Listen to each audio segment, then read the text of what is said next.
NIOS के studio में आप सभी का स्वागत है। मैं प्रोफेसर मनोज कुमार सक्सेना, अधिष्ठाता एवं विभागाध्यक्ष, शिक्षा स्कूल, हिमाचल प्रदेश केंद्रीय विश्वविद्यालय धर्मशाला, आज आपके साथ विद्यालय प्रबंधन के घटक पर चर्चा करने के लिए उपस्थित हूँ। विद्यालय प्रबंधन वह विशिष्ट प्रक्रिया है जिसके अंतर्गत सामूहिक प्रयासों की सहायता से मानवीय और भौतिक संसाधनों का उपयोग करके संगठनात्मक उद्देश्यों की प्राप्ति की जाती है। विद्यालय प्रबंधन एक कार्य न होकर विविध कार्यों का एक जटिल समूह है, जिसमें प्रबंधन कार्य की समग्र व्यवस्था के लिए प्रबंधकों का एक समूह सम्मिलित रूप से अपने कार्यों का निष्पादन करता है।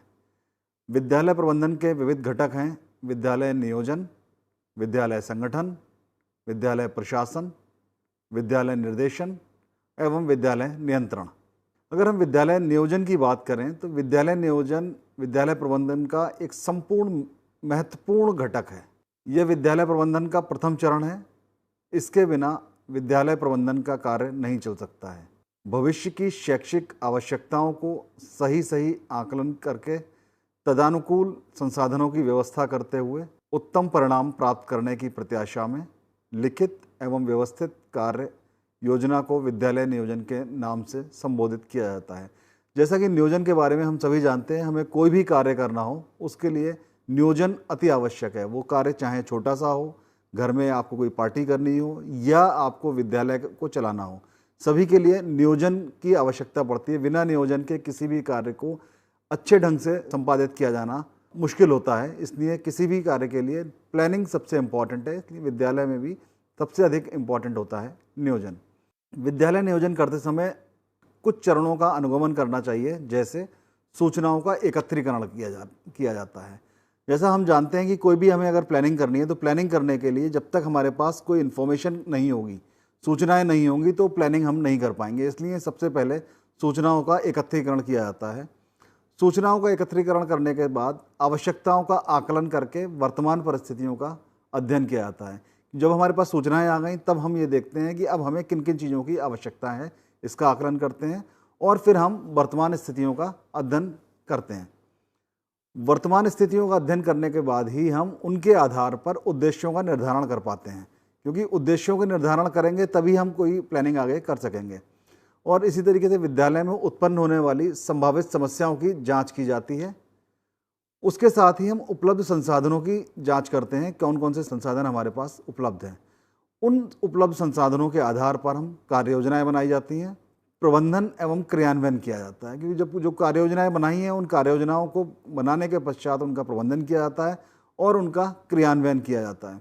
उसके पश्चात जो कार्य हम कर लेते हैं उन कार्यों का पुनरीक्षण या मूल्यांकन किया जाता है। इसके बाद बात आती है विद्यालय संगठन की। विद्यालय प्रबंधन का दूसरा घटक है विद्यालय संगठन। इसमें विद्यालय प्रबंधन के निर्धारित उद्देश्यों की प्राप्ति के लिए मानवीय, आर्थिक और शैक्षणिक स्रोतों के आधार पर संगठन किया जाता है। मानवीय संगठन के अंतर्गत विद्यार्थियों की शिक्षा के उचित प्रबंध के लिए विद्यालय उच्च अधिकारियों द्वारा शिक्षकों, कर्मचारियों और सहायकों की नियुक्तियां की जाती हैं। क्योंकि जो मानवीय संगठन की बात कर रहे हैं वो मानवीय संगठन में हमें मनुष्यों का संगठन करना है। हमें उन जो लोग हमारे पास हैं उनकी नियुक्तियां करनी है, क्योंकि स्कूल चलाना है, विद्यालय चलाना है, तो उसके लिए शिक्षक भी चाहिए, कर्मचारी भी चाहिए और सहायक कर्मचारी भी चाहिए। अतः इन सबकी नियुक्तियां की जाती हैं। आर्थिक संगठन के अंतर्गत विद्यालय के भवन, इमारत, कक्षा कक्ष, क्रीड़ा मैदान आदि के निर्माण एवं उनके रखरखाव के लिए वित्त की व्यवस्था का कार्य किया जाता है और ये कार्य भी विद्यालय के प्रबंधन द्वारा ही संभव है। शैक्षिक प्रबंधन के अंतर्गत शैक्षणिक प्रक्रिया में सम्मिलित व्यक्तियों की योग्यता, चयन और कार्यक्रम की अवधि आदि का निर्धारण किया जाता है। इसके द्वारा शैक्षिक प्रक्रिया द्वारा अधिगम की व्यवस्था की जाती है। विद्यालय प्रशासन वह व्यवस्था है जिसमें व्यवस्था का सुचारू रूप से संचालन किया जाता है।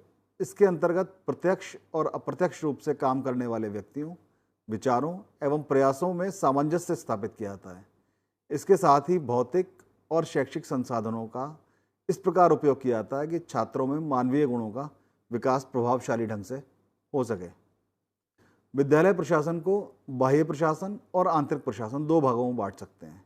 बाह्य प्रशासन के अंतर्गत विद्यालय नियंत्रण, नियम, नीति, निर्देशित आदि तथा आंतरिक प्रशासन के अंतर्गत आंतरिक व्यवस्था से संबंधित निर्णयों को रखा जाता है। निर्देशन विद्यालय प्रबंधन का महत्वपूर्ण घटक है। इसके अंतर्गत कार्य को प्रारंभ करने से पहले सभी कर्मचारियों को उनके उत्तरदायित्व और कर्तव्यों को बताना तथा कार्य की समाप्ति पर आवश्यक व्यवहार एवं गतिविधियों को समझाया जाता है। इसके बिना योजना को प्रारंभ करना कठिन होता है। योजना की सफलता निर्देशन पर निर्भर करती है। हम कोई भी काम करना है, हमें अगर हम कोई प्लानिंग कर रहे हैं, कोई भी, उसको जब तक तभी सफल हो सकेगी जब हमें उसका पर प्रॉपर ठीक प्रकार से निर्देशन मिलेगा, और यह कार्य प्रधानाचार्य और उच्च अधिकारियों द्वारा किया जाता है। निर्देशन में प्रधानाचार्य एवं उच्च अधिकारियों में दूरदर्शिता, योग्यता, विवेक एवं नेतृत्व की शक्ति का होना आवश्यक है, क्योंकि अगर ये गुण प्रधानाचार्य में और उच्च अधिकारियों में नहीं होंगे तो उस विद्यालय का निर्देशन अच्छी प्रकार से नहीं हो सकेगा, और जब ये विद्यालय का निर्देशन अच्छी प्रकार से नहीं होगा तो विद्यालय की सफलता में समस्याएं आएंगी। तो इसलिए बहुत ज़रूरी है कि निर्देशन के अंतर्गत प्रधानाचार्य और उच्च अधिकारियों में इन गुणों का होना बहुत ज़रूरी है। विद्यालय नियंत्रण विद्यालय प्रबंध का अंतिम व अत्यधिक महत्वपूर्ण घटक है। केंद्र सरकार, राज्य सरकार, स्थानीय निकाय, प्रबंध तंत्र और समाज मिलकर विद्यालय नियंत्रण का कार्य करते हैं। विद्यालय नियोजन और विद्यालय नियंत्रण विद्यालय प्रबंधन के दो सिरे हैं। देखिए, विद्यालय नियोजन जहाँ प्लानिंग की बात आती है, प्लानिंग स्कूल लेवल पे की जा रही है, और विद्यालय नियंत्रण सरकारी स्तर पर किया जा रहा है, क्योंकि दोनों ही दो अलग अलग सिरे हैं। इनके द्वारा संपूर्ण शिक्षा व्यवस्था को व्यवस्थित और संतुलित किया जाता है। संपूर्ण शिक्षा व्यवस्था को अनुशासित करने का कार्य विद्यालय नियंत्रण के माध्यम से ही संभव है। इस कार्य को करने के लिए शिक्षा मंत्रालय, शिक्षा निदेशालय व शिक्षा सचिवालय का सदैव ही सक्रिय एवं जागरूक रहना अनिवार्य है। केंद्र व राज्य सरकारों द्वारा पारित अनेक अधिनियम और शिक्षा के क्षेत्र में किए जाने वाले अनुसंधान कार्य भी विद्यालय नियंत्रण में महत्वपूर्ण भूमिका का निर्वाह करते हैं। विद्यालय प्रबंधन के विभिन्न आयाम हैं। ये आयाम हैं अंतः शैक्षणिक विस्तार आयाम, जननांकीय प्रक्षेपण आयाम, स्कूल मैपिंग आयाम, मानव संसाधन विकास आयाम, सामाजिक मांग आयाम, प्राप्ति दर अथवा विनियोग आयाम और सामाजिक न्याय आयाम। अगर हम बात करें अंतः शैक्षिक विस्तार आयाम, इस आयाम के अंतर्गत ये दर्शाया जाता है कि शिक्षा के क्षेत्र में किसी एक लक्ष्य विशेष को पाने के लिए कितनी मात्रा में व्यवस्था की आवश्यकता है।